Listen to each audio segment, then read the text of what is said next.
তারপরে রাখছো ভয় পেয়ে যাবো। এত বড় একখানা ইয়ে কাটছি, ভীষণ ভয় পেয়ে যায়। এত বড় একখানা ইয়ে কাটছি, তরমুজ কাটছি।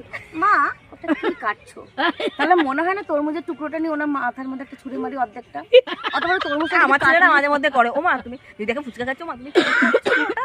দেখতে পাচ্ছে কি খাচ্ছি। যখন মাংস রান্না করবো, কি রান্না করছো গো ওটা? এটা কি রান্না করেছো তুমি দেখে বুঝতে পারছিস? এরকম করবে তুই, ভিডিও করছিস কর, ঠিকঠাক করে করিস। বলো বলো তুমি বলো। বলো। ভিখারির মতো বসে রয়েছি। আমি তো আরো ভিখারি, এই যে ছিঁড়ে গেছে বলো। কিচ্ছু হয়নি, ফেলতে মন চায়। আমার ছেলের মন চায়।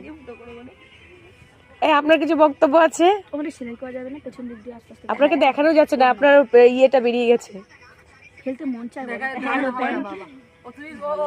বলো বলো। এরকম করবে। তারপরে কিছু আছে? কি রান্না করছো? আলুগুলো হয়তো